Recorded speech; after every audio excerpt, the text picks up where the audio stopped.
काफी कमजोर नजर आ रहे हैं, क्योंकि पिछले कुछ समय में क्वार्टर ऑन क्वार्टर बहुत तगड़ी परफॉर्मेंस यस बैंक की तरफ से आ रही थी, लेकिन इस बार के नतीजों को देखकर थोड़े शायद आपके इन्वेस्टर्स का कॉन्फिडेंस हिला है। तो मैं ये जानना समझना चाहता हूँ कि ये तिमाही इतनी कमजोर और खराब क्यों नजर आ रही है?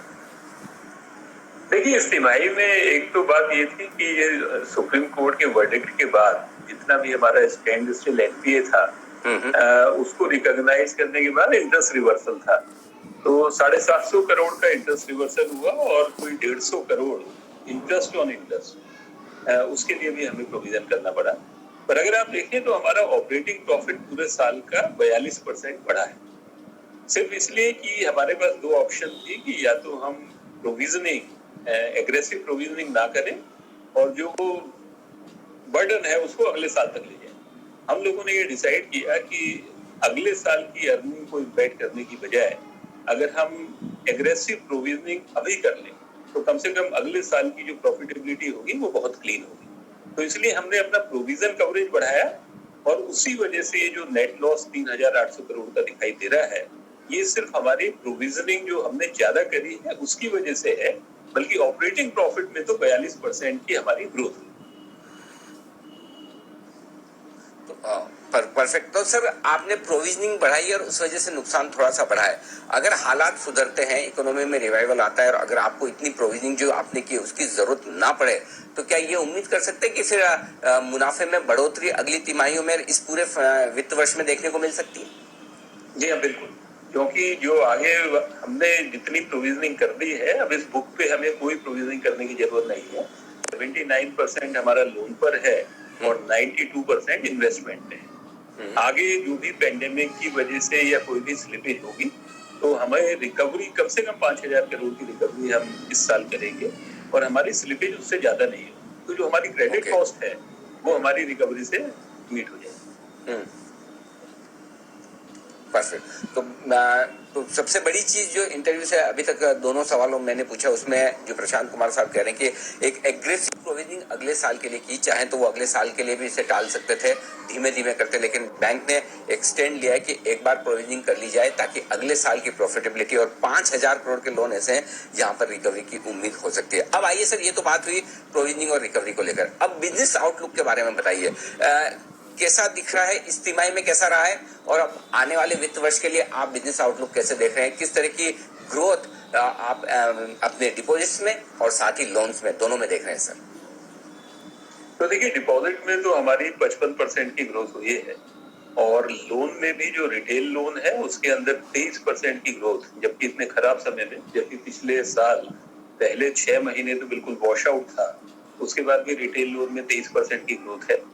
सिर्फ कॉर्पोरेट में, क्योंकि जहां जहां हमारे एक्सपोजर किसी सेक्टर में या किसी एंटिटी में बहुत ज्यादा थे, हमने स्ट्रेटेजिकली उस एक्सपोजर को कम किया इसलिए। और दूसरा जो हमने एडिशनल प्रोविजनिंग करी उससे हमारी टोटल लोन बुक के अंदर ग्रोथ नहीं दिखाई दे रही, पर क्योंकि रिटेल के अंदर 23% की ग्रोथ पिछले साल खाली 6 महीने में करी है, तो इस साल भी हमारा टारगेट है कि रिटेल और एमएसएमई में हम कम से कम 20% की ग्रोथ करेंगे और कॉर्पोरेट साइड पर भी हमारी ग्रोथ का मोमेंटम शुरू हो गया है।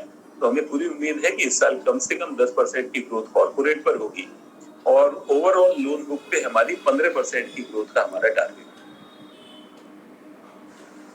फैंटास्टिक, बहुत बढ़िया। अच्छा सर, एक चीज बताएं, अभी वापस कोविड की जो ये दूसरी लहर आई और उसके बाद थोड़े से लॉकडाउन ना भी सही, लेकिन कुछ न कुछ रेस्ट्रिक्शंस तो सब जगह लगी रहे, क्या इसका भी असर फिर से पड़ सकता है या उसके लिए भी पर्याप्त प्रोविजनिंग आप ऑलरेडी कर चुके हैं?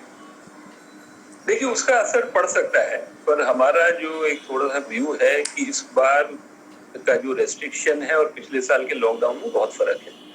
वो एक बहुत लंबे टाइम तक चला, ये क्योंकि बहुत सीवियर है, पीक पे पहुंचेगा और उसके बाद रेस्ट्रिक्शंस जो सीवियर नहीं है उसमें भी रिलैक्सेशन होगा। और जो पिछले साल गवर्नमेंट की तरफ से इंफ्रा पर पुश था और पीएलआई स्कीम, उसकी वजह से लोन ग्रोथ में ग्रोथ होगी। और जहां तक रिकवरी की बात है, तो जो सेक्टर्स पेंडेमिक की वजह से जिसपे इम्पैक्ट होना था, हमारी लोन बुक में वो हो चुका है। और रिटेल और एमएसएमई जो हमारा 51% है, उसके अंदर हमारा नेट एनपीए 1% से भी कम, और हमने देखा है कि वो लोन बुक बहुत अच्छी है और उस उस पर हमें आगे वाले समय में कोई भी नेगेटिव इम्पैक्ट दिखाई देने के चांसेस नहीं। ठीक बात है। तो ये आपके लिए आगे के लिए आउटलुक है। अब सर कुछ एक दो खबरें हैं जो बड़ी इंटरेस्टिंग है, मैंने सोचा आप आए तो आपसे एक बार पूछ लिया जाए। सिटी बैंक का अपने रिटेल एसेट्स बेचने की मूड में है इंडिया में, और खबरें ये भी चल रही थी कि यस बैंक का भी बड़ा इंटरेस्ट है। आप ऑर्गेनिक इनऑर्गेनिक दोनों तरह की ग्रोथ के लिए और उस एक्सपर्टाइज के लिए जाने जाते हैं, तो विचार कर रहे हैं अगर ऑप्शन आए तो सोचेंगे इस बारे में, खरीदेंगे सर?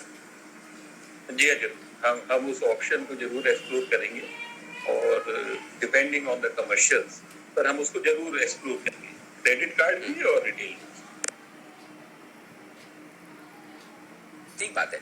अच्छा सर, एक चीज और बताएं कि अब चूंकि इस तिमाही में नुकसान तो दिखा है और बुक्स में आया भी है, तो क्या कुछ और कैपिटल रेज करने की बैंक को जरूरत है? फंड रेजिंग प्लान कुछ है आपके? कैसे देख रहे हैं आप इसे? देखिए अभी अनिल जी, हमारा जो सीईटी वो 11% है, क्योंकि रेगुलेटरी रिक्वायरमेंट से 300 बेसिस पॉइंट ज्यादा है, और आगे वाले समय में हमें कम से कम क्रेडिट कॉस्ट जो कि हमारा रिकवरी से मीट आउट हो जाएगा, तो हमें कोई कैपिटल की जरूरत उस वजह से नहीं है। पर कैपिटल की जरूरत हर हालत में ग्रोथ के लिए होती है, तो जो 15% की हम ग्रोथ एस्टिमेट कर रहे हैं उसके लिए हमारे पास पर्याप्त कैपिटल है। पर अगर मान लीजिए एनवायरनमेंट में और भी अच्छी अपॉर्चुनिटी आई ग्रोथ की, तो उस वक्त जरूर हम उस चीज को एग्जामिन करेंगे।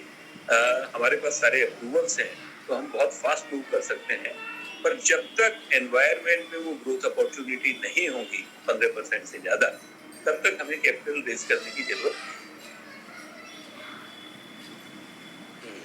ठीक बात है। अच्छा सर, जाने से पहले एक आखिरी सवाल, क्योंकि आपके आने के बाद में यस बैंक में निवेशकों का, डिपॉजिट होल्डर्स का बड़ा भरोसा बढ़ा भी था, और हमने भी कई बार स्टॉक को इसी वजह से रिकमेंड किया कि आपके आने के बाद काफी बदलाव दिख रहे हैं। लेकिन इस बार के रिजल्ट देख के थोड़ा सा लोगों को हल्का झटका लगा कि अरे ये अचानक से क्या आने वाला यस बैंक तो नहीं। तो एक बार मैं ये चाहता हूँ कि आप अपने इन्वेस्टर्स को, हमारे दर्शकों को ये भरोसा दिलाएं कि अगले 1 से 3 साल में बैंक की परफॉर्मेंस किस तरह की रहने वाली है और किस तरह से वो निश्चिंत रह सकते हैं।